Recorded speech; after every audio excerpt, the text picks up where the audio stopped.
Entrelazamiento cuántico. Cuando dos partículas están entrelazadas, existe un vínculo aparentemente mágico entre ellas que desafía la comprensión de la física. Sin importar qué tan alejadas estén, permanecen conectadas, de tal forma que lo que le ocurre a una partícula afecta a la otra. En términos simples, el entrelazamiento cuántico describe una situación en la que ciertos aspectos de una partícula en un par entrelazado dependen de los aspectos de la otra, sin importar la distancia que las separe. Una buena forma de visualizarlo es imaginar un par de dados especiales. Al lanzar uno, el número obtenido también aparece en el dado de tu amigo, sin importar dónde esté. Es una conexión misteriosa que ni siquiera las mejores mentes de la física pueden explicar.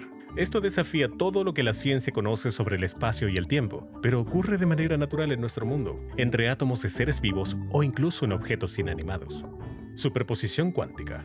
La superposición cuántica implica que un objeto puede estar en múltiples estados al mismo tiempo hasta que observamos su estado real. Es como cuando un objeto o piezas de rompecabezas parecen encajar en cualquier parte de la imagen por la forma que tiene, pero es hasta que la observas bien que comprendes dónde pertenece. El ejemplo perfecto de un experimento que utiliza este concepto es el gato de Schrödinger. En este experimento, se coloca un gato dentro de una caja sellada, cuyo destino depende de una partícula peligrosa en superposición. Nadie sabe si la partícula ha matado al gato o si sigue vivo. Solo al abrir la caja se revela su destino. Antes de abrir la caja, el gato está vivo y muerto simultáneamente, lo que lo coloca en un estado de superposición. En resumen, algo puede ser verdadero o falso hasta que observamos el mundo que nos rodea. De manera similar, una partícula en superposición cuántica puede existir en varios estados hasta que es observada. Siguiendo con la analogía del rompecabezas, solamente sabremos dónde encaja la pieza cuando hayamos visto el panorama completo. Según la física cuántica, todo es posible hasta el momento de la observación. El principio de incertidumbre de Heisenberg. Estás en un escenario donde tienes que atrapar a un mosquito que lleva molestándote un rato. Cuanto más te concentras en su posición, menos sabes sobre su velocidad. Y si te enfocas en su velocidad, no puedes precisar su ubicación exacta. El principio de incertidumbre de Heisenberg opera de manera similar. Este principio establece que es imposible conocer simultáneamente y con precisión tanto la posición como la velocidad y la dirección de una partícula cuántica debido a limitaciones en la precisión de la medición. Es como un acto de equilibrio, arraigado en el efecto del observador, que indica que observar un objeto cambia su comportamiento. Por ejemplo, si medimos que una tortuga se mueve a 0,5 millas por hora, conocemos su momento, pero no su posición exacta, porque está en movimiento constante. Si, en cambio, medimos su ubicación exacta, no sabremos su velocidad exacta, ya que nos enfocamos en dónde está y no en qué tan rápido se mueve. El principio de incertidumbre es la forma que tiene Heisenberg de decirnos que no existe certeza absoluta a la hora de determinar la posición exacta y el momento de las partículas en el mundo cuántico, donde la incertidumbre prevalece sobre la certeza. Túnel cuántico. En el mundo cuántico, las partículas pueden lograr algo aparentemente imposible, atravesar barreras impenetrables. Según la física clásica, esto no debería ser posible, ya que una partícula solo puede ocupar un espacio a la vez. Entonces, ¿cómo atraviesa una barrera? Ese es el principio del túnel cuántico. Imagina que intentas caminar a través de una puerta cerrada y de repente apareces al otro lado sin abrirla.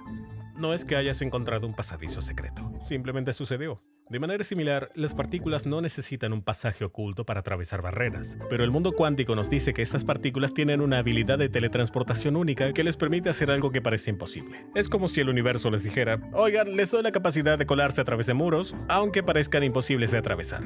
Eso sí, la probabilidad de que ocurra el túnel cuántico disminuye a medida que aumenta la masa del objeto, lo que hace improbable que objetos más grandes que una partícula puedan atravesar barreras.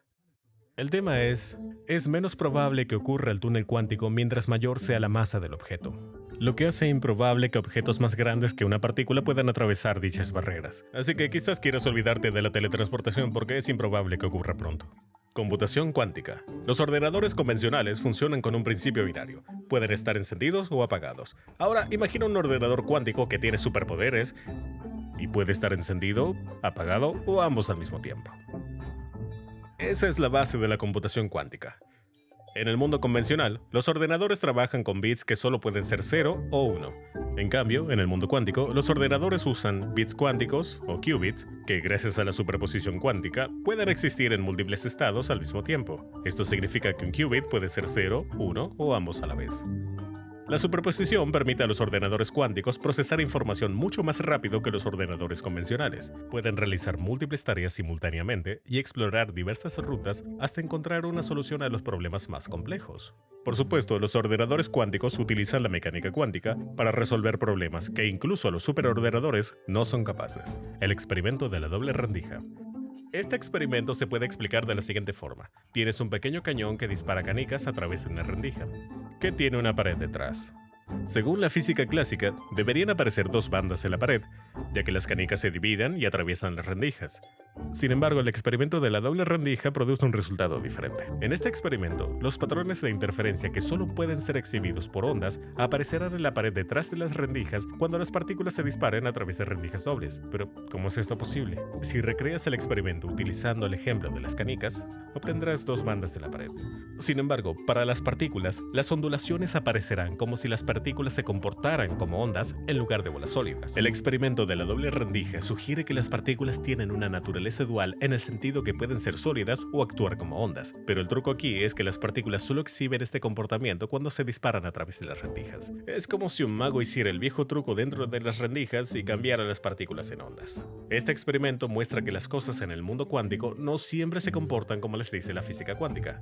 Las partículas pueden tener una naturaleza dual, exhibiendo comportamientos similares a las ondas bajo ciertas circunstancias. La razón exacta de este comportamiento es objeto de estudios en curso. Es por esto que el experimento de la doble rendija solo apoya la teoría, pero no la prueba. Dualidad onda-partícula. En el reino cuántico, las partículas pueden mostrar una naturaleza dual.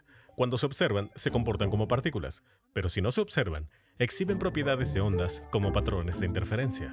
El desafío aquí es que las partículas y las ondas deberían comportarse de forma diferente, al menos según la física clásica. Sin embargo, en el reino cuántico, las partículas tienen propiedades duales, tanto de partícula como de onda. Experimentos como el de la doble rendija muestran esta dualidad, pero no es como si la pelota de béisbol que tienes en la mano pudiera convertirse de redonda. Es mucho más complejo que eso y tiene sus raíces en los aspectos únicos e inciertos del mundo cuántico. El principio de incertidumbre también juega un papel aquí. Dependiendo de nuestra observación, la incertidumbre innata de las partículas en el mundo cuántico contribuye a su naturaleza dual, haciéndola exhibir propiedades similares a las partículas o a las ondas. Esto significa, en última instancia, que las partículas, cuando se observan en el mundo cuántico, pueden desempeñar diferentes roles dependiendo de la situación y de cómo las observes. Teoría cuántica de campos. En la teoría cuántica de campos, en cada momento existen diferentes tipos de campos que no podemos ver. Estos campos pueden ser campos magnéticos, campos eléctricos o campos gravitacionales. Todos estos campos tienen propiedades únicas que tienen diferentes efectos en ciertos objetos o partículas. Cuando estos campos interactúan, crean escenarios donde las partículas se comportan de diversas maneras. En pocas palabras, cuando se arroja una piedra a un estanque, se crean ondas en el agua. Esa piedra es una partícula. Cada partícula tiene un campo cuántico representado por las ondas creadas por la piedra arrojada a un estanque. Cuando estas partículas interactúan entre sí, los campos también interactúan. Por lo tanto, si lanzas dos piedras a un estanque simultáneamente y cerca una de la otra, verás las ondulaciones creando una onda o cancelándose entre sí. Pero en lugar de un estanque, la teoría cuántica de campos se parece más a una pista de baile. Cuando los campos generados por las partículas interactúan, las partículas comenzarán a actuar como bailarines que giran en la pista de baile, dando vueltas, saltando y moviéndose de un lugar a otro. La teoría cuántica de campos intenta unificar los movimientos creados por todas las partículas que interactúan. Proporciona un marco que se utiliza a menudo en la mecánica cuántica y explica el mundo cuántico y las diferentes cosas que suceden en el mundo observable más pequeño de átomos y partículas. El efecto del observador. Supongamos que quieres sacar fotos con tu cámara después de observar una escena en particular. Por ejemplo, quieres capturar una escena de dos amantes besándose. Pero cuando miras la foto, la escena cambia y muestra a dos personas peleándose. Esto es similar a cómo funciona el efecto del observador. En el mundo cuántico, observar las partículas puede influir en sus acciones.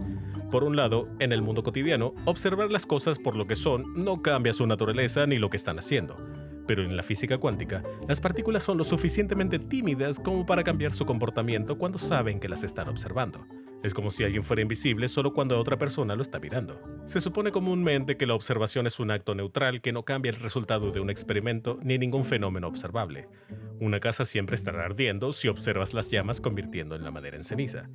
Sin embargo, en el mundo cuántico, observar las acciones de las partículas puede cambiar cómo actúan y hay una razón por la que esto tiene sentido. Imagina esto. No estás observando nada en una habitación completamente oscura que es demasiado oscura para que nadie la vea. Pero cuando enciendes tu linterna, la habitación pasa de oscura a semi-iluminada simplemente porque usaste una herramienta para observar tu entorno. También puedes imaginarlo como si estuvieras poniendo un termómetro en agua caliente. Como el termómetro está más frío que el agua de la olla, agregarlo para medir la temperatura del agua alterará ligeramente la temperatura de la misma en comparación con la que tenía antes. Así es como funciona el efecto del observador. La observación puede cambiar el comportamiento de los átomos, porque las herramientas de medición ya pueden tener un gran efecto en los pequeños eventos que ocurren en el mundo cuántico, donde hasta una mota de polvo ya es un planeta entero más grande que un átomo.